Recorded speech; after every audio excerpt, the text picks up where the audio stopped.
오늘 설교 말씀의 제목은 성령의 은사론입니다. 성경 말씀 고린도전서 12장 4절부터 7절까지를 같이 봉독하겠습니다.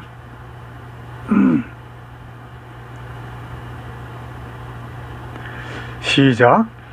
은사는 여러 가지나 성령은 같고 직임은 여러 가지나 주는 같으며 또 역사는 여러 가지나 모든 것을 모든 사람 가운데서 역사하시는 하나님은 같으니 각 사람에게 성령의 나타남을 주심은 유익하게 하려 하심이라.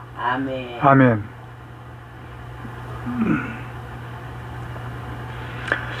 본래는 오늘 성령의 열매를 설교를 준비하다가 은사론을 먼저 설교를 하게 됐습니다.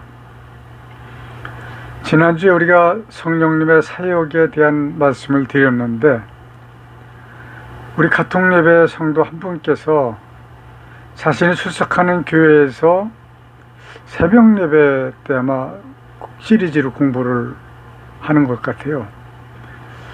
성령의 은사를 고린도전서 12장에 있는 말씀을 가지고 공부를 하고 있다라고 하는 말을 해서 10중 8구 가르치는 분이 잘못 가르칠 가능성이 크기 때문에 급한 마음으로 설교를 바꾸어서 하게 되었습니다.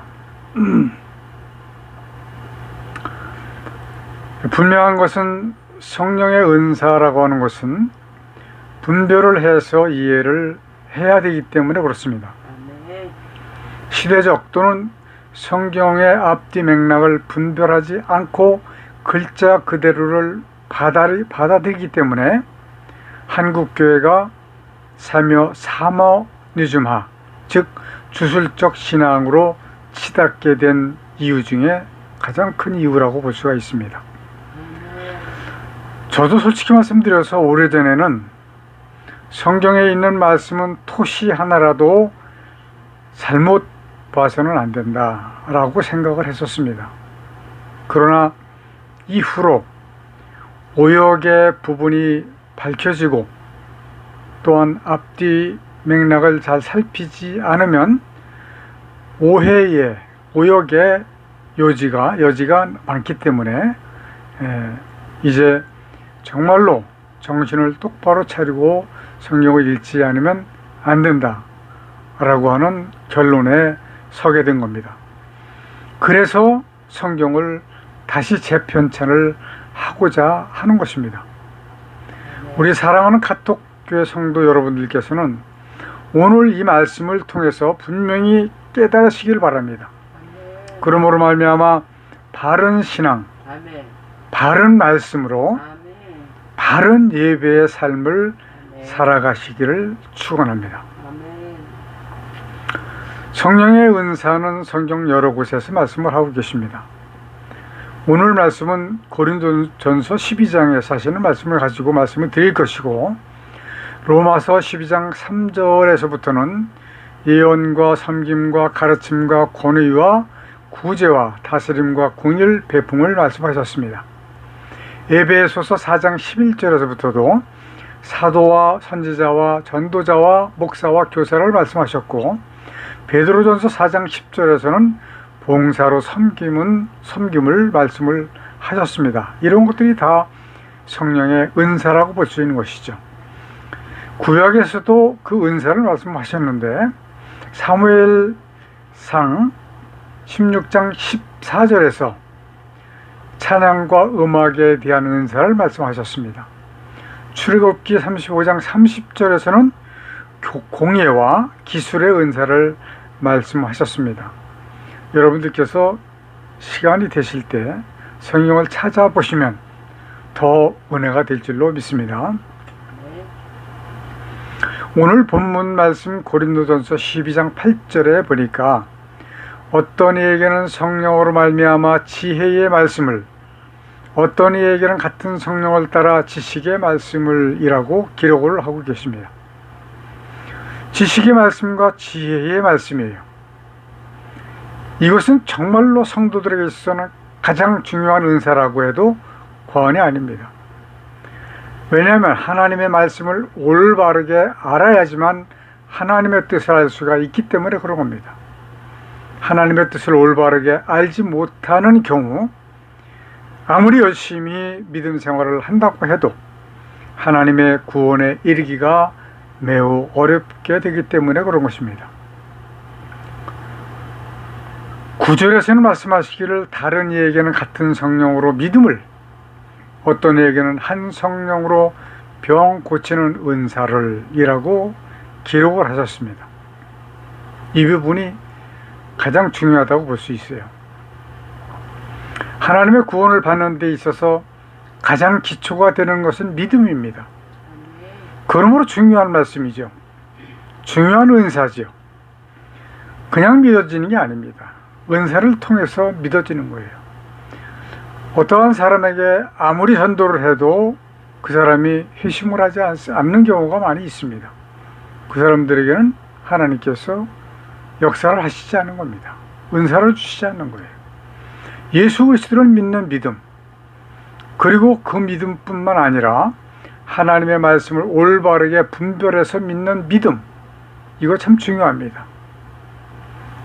오늘날에 있어서는 예수 그리스도를 믿는 믿음도 중요하지만 이미 믿은 사람들에게는 하나님의 말씀을 올바르게 분별해서 믿는 믿음이 더 중요할 것으로 생각을 합니다. 그 다음으로는 병 고치는 은사라고 기록이 되어 있습니다.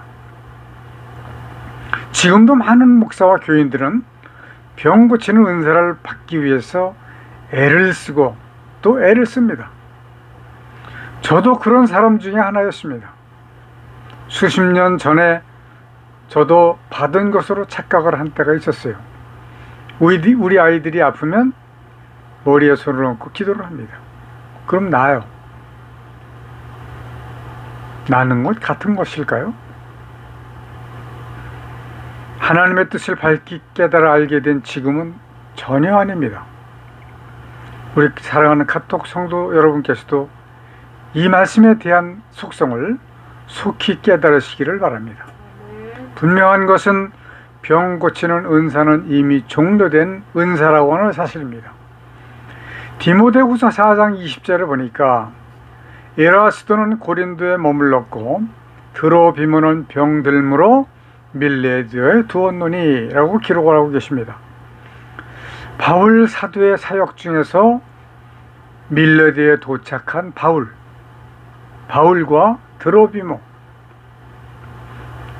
바울과 함께 사역하던 드로비모, 그가 병이 들었습니다. 많은 사람의 병을 고쳤던 바울입니다. 왜 이 꼭 필요한 동역자 드로비모의 병을 고치지 못하고 밀레드에 남겨두고 떠날 수밖에 없었을까요? 여기에서 병 고치는 은사가 종료가 된 것입니다. 이 사건으로부터 그 후로는 병을 고쳤다는 기록이 전혀 없습니다. 오늘날에 많이 일어나고 있는 신사도 운동, 거짓 마귀의 술수라고 하는 것을 여러분들은 분명히 기억하셔야 될 것입니다. 물론 사람이 약하고 병들면 무엇인가를 붙잡고 매달려서 고쳐주기를 바라는 것은 인지상정입니다. 그러나 그것은 곧 주술적인 신앙이다. 미신이라고 하는 겁니다. 옛날 아주 먼 옛날에 노인네들이, 어른들이 장독대에 정한수 떠놓고 하얀 소복을 입고 두 손을 싹싹 빌면서 비는 모습들을 지금도 눈이 선합니다. 이것이 바로 주술적 신앙이다. 하나님의 살아계신 것을 알 때 이 주술적 신앙이 바로 이런 것이라고 하는 것을 깨달을 수가 있습니다. 저는 여러 번 설교를 한 내용이기는 하지만 만약에 병이 들거든 그 병의 최고의 전문 의사를 찾으라고 말씀을 드렸었습니다. 저는 4분의 자영이 계세요. 매형이 4분이에요. 그러나 모두 돌아가시고 한 분밖에는 남아 계시지 않습니다. 그 한 분이 오래전에 폐암 사기 진단을 받았어요. 아산병원에서 수술을 받고 지금은 연세가 있으신데도 불구하고 직장 생활을 잘 하고 계십니다. 그런데 제가 아직 여쭤보질 않았거든요. 수술을 집도한 의사의 이름은 알지 못합니다. 만약에 오늘 이 설교를 듣는 성도님들 중에서 그 의사의 이름이 필요하신 분들이 있는 경우에는 카톡으로 문자를 주시면 제가 여쭤보고 말씀을 드리겠습니다. 얼마 전에 우리 아내의 친구에게서 전화가 왔습니다. 친구의 손녀가 우울증하니 기도를 부탁한다. 제가 목사인 것을 아니까 목사님께도 기도를 해달라고 부탁을 드려달라고 하는 전화가 왔습니다. 저와 아내는 기도를 많이 했습니다. 저보다 아내가 더 많이 했겠죠. 기도의 내용은 이러한 기도로, 이러한 테마로 거의 했습니다. 저 아이에게 정말 좋은 의사를 만날 수 있도록 해 주옵소서. 그러나 할만하시거든 고쳐주시기를 원합니다. 왜냐하면 하나님은 하실 수 있는 분이시기 때문에 한 가닥 그렇게 기도를 해서는 안 됨에도 불구하고 한 겁니다. 그리고 병 고치는 은사는 종래된 것을 그들이 알게 되기를 원합니다. 라고 기도를 했습니다. 제가 그렇게 기도를 한 거예요. 우리 아내도 아마 그와 거의 흡사하게 기도를 했을 겁니다. 우리는 정말로 건강하게 회복되기를 원했어요. 그 아이가 너무 귀엽고 이쁘고 앞으로 하나님을 위해서 어떠한 일을 할 수 있을지 모르기 때문에 건강하게 회복되기를 간절히 바랐습니다. 그 아이의 부모와 가족 그리고 할머니께서는 우리 아내의 친구는 얼마나 더 열심히 기도를 했겠습니까? 천지만물을 창조하신 하나님, 죽은 자를 살리신 하나님, 없던 것도 있게 하시는 하나님, 못하실 이유는 전혀 없었습니다. 그러나 분명한 것이 있습니다. 아담의 범죄로 인해서 이 세상의 공중권세는 마귀가 빼앗아갔습니다. 이 세상은 마귀의 권세 아래 있습니다. 악한 마귀의 권세 아래 있는 이 세상 평안할 수가 없습니다. 지금 현재 우크라이나를 침공한 러시아 전쟁, 한국의 6.25 전쟁과 같이 수많은 사람들이 고문을 당하고 능욕을 당하고 죽임을 당하고 있습니다. 며칠 전에는 뉴스에서 500구 이상의 시체를 찾아서 매장을 했다라고 하는 이야기를 하더라고요. 건물과 산업 현장은 초토화가 되고 있습니다. 이것이 바로 마귀의 권세 아래 있는 이 세상이라고 하는 사실입니다. 저와 아내는 얼마 후에 그 아이의 비보를 듣게 되었습니다. 마음이 너무 아팠지만 어쩔 수 없었어요. 그러나 지금도 안타까운 것은 정말로 훌륭한 의사를 만났으면 이라고 하는 그런 아쉬움은 가지고 있습니다. 어떤 사람들은 이렇게 말하기도 합니다. 이런저런 사건 사고를 보면서 만약에 하나님이 살아계신다면 이렇게 하실 수 있느냐 라고 말을 하는 사람들이 제 주변에도 있습니다. 만약에 하나님께서 이 세상을 주관하고 계신다면 사람에게는 죽음이나 아픔도 있을 수 없습니다.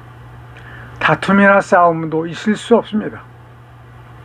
아마 이러한 세상, 하나님의 나라는 머지않아서 도래할 것입니다. 그것은 바로 새 예루살렘 성이라고 하는 것입니다. 하나님의 구원을 받은 사람의 수가 차게 되면 하나님의 뜻인 마귀를 멸하시는 그때가 되는 것입니다. 요한일서 3장 8절, 여러분들은 아마 애울 때도 되었을 것 같아요.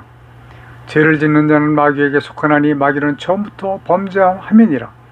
하나님의 아들이 나타나신 것은 마귀의 일을 멸하려 하심이니라. 마귀를 멸하시기 위해서 예수 그리스도가 이 땅에 오신 겁니다. 예수께서 이 땅에 오신 것이 창조의 목적입니다. 마귀를 멸하시기 위해서 이 땅을 창조하신 겁니다. 마귀를 멸하시는 하나님께서는 창조하신 모든 것을 불살하실 것입니다. 왜냐하면 마귀를 멸하시기 위해서 천지를 창조하셨기 때문에 그 이유를 이제 모두 필요가 없어졌기 때문에 정리를 하실 겁니다. 이 말씀은 베드로후서 3장 7절에 기록을 하고 있어요. 이제 하늘과 땅은 그 동일한 말씀으로 불사르기 위하여 간수하신 바 되어 경건치 아니한 사람들의 심판과 멸망의 날까지 보존하여 두신 것이니라. 그날까지 보존하고 계시는 것이다. 보존하고 계신다면 어떻게 하시겠다? 불로 태워서 정리를 하시겠다. 이런 말씀입니다. 우리가 지금 살고 있는 눈으로 볼 수 있는 그 불인지 더 하나님의 큰 역사의 불인지 그것은 알 수 없습니다. 불이라고 하는 것은 사실이기 때문에 그렇습니다. 바로 그때 구원받은 하나님의 백성들은 어떻게 될까요? 새 예루살렘 성, 곧 하나님의 나라, 곧 천국으로 가서 죽음도 고통도 질병도 땀 흘림도 없이 아름다운 속에서 행복함 그대로 영원히 살아가게 되는 것입니다. 요한복음 14장 3절에서 예수께서 이렇게 말씀하셨어요. 가서 너희를 위하여 처소를 예비하면 내가 다시 와서 너희를 내게로 영접하여 나 있는 곳에 너희도 있게 하리라. 바로 그곳이 새 예루살렘 성입니다. 계시록 21장 1절부터 2절까지 보니까 그 새 예루살렘 성을 설명을 하십니다. 또 내가 새 하늘과 새 땅을 보니 처음 하늘과 처음 땅이 없어졌고 바다도 다시 있지 않더라. 왜요? 불살라 없애 버리셨기 때문에. 새 하늘과 새 땅을 보니 처음 하늘과 처음 땅이 없어졌고 바다도 다시 있지 않더라. 2절 또 내가 보매 거룩한 성 새 예루살렘이 하나님께로부터 하늘에서 내려오니 그 예비한 것이 신부가 남편을 위하여 단장한 것 같더라.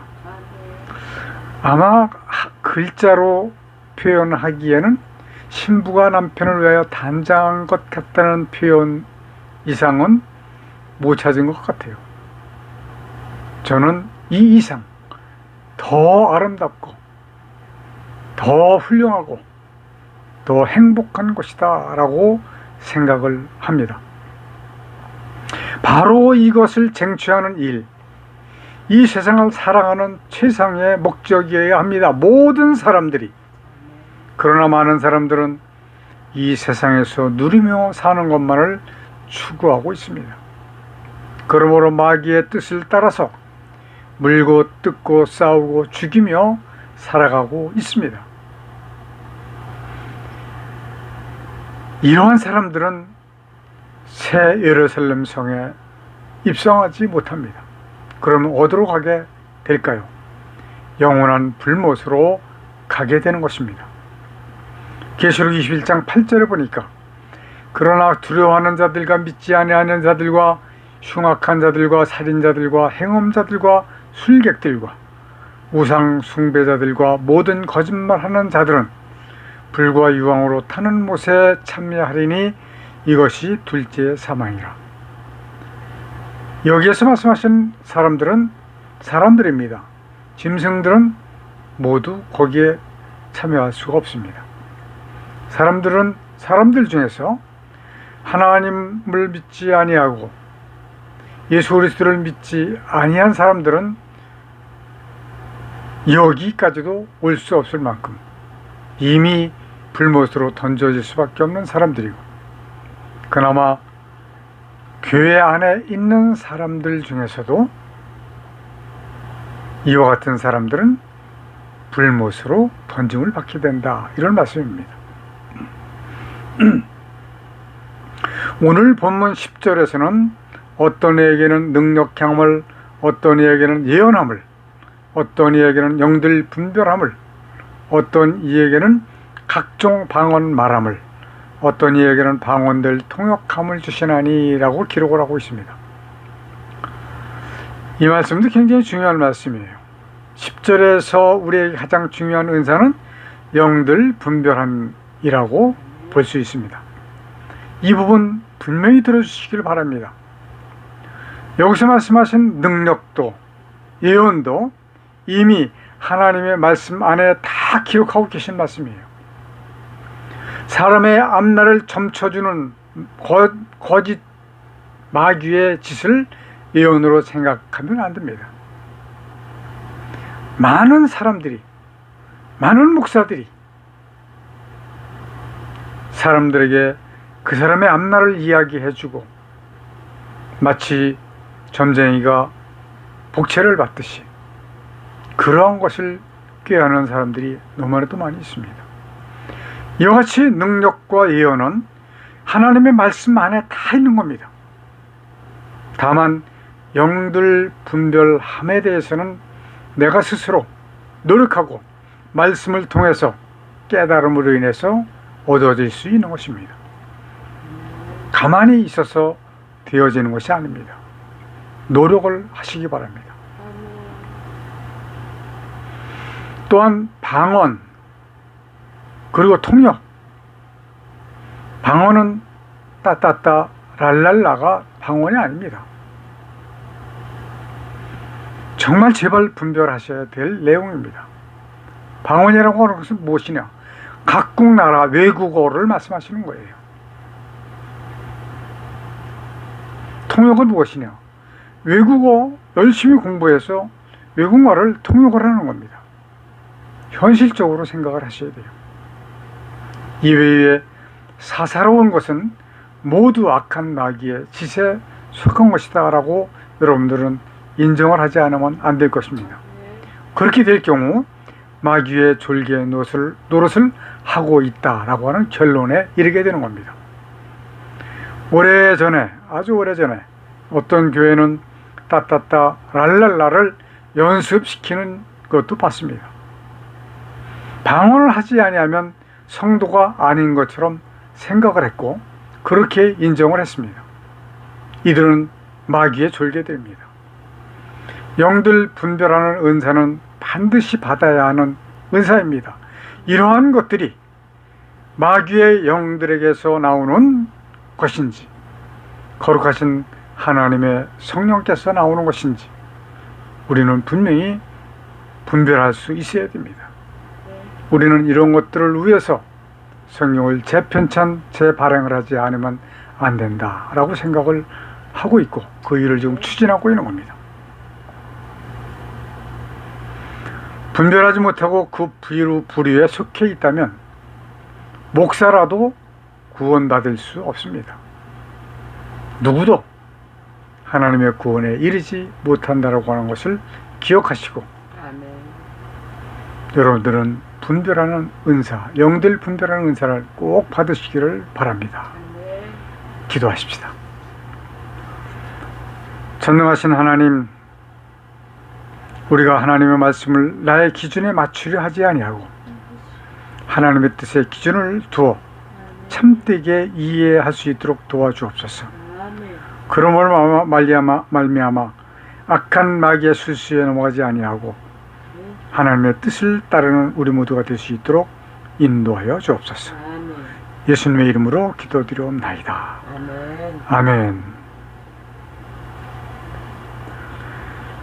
마귀를 감금해 놓으셨던 이 땅에 하늘과 땅과 만물을 지으시고 그 가운데 하나님의 뜻을 이루시기 위해 인간을 도구로 쓰시는 하나님의 크신 은혜와 아담의 범죄로 사망 가운데 빠진 인간을 구원하시기 위해 대속제물을 보내주신 독생자 예수 그리스도의 십자가에서 흘리신 보혈의 은혜와 마지막 심판을 위하여 구원받을 자를 더하시기 위해 복음을 전파하도록 우리와 함께 해주시도록 주께서 보내주신 성령님이 함께 하시는 은혜가 우리와 함께 예배하는 성도들에게 충만히 임하여 주시기를 간절히 축원하옵나이다. 아멘.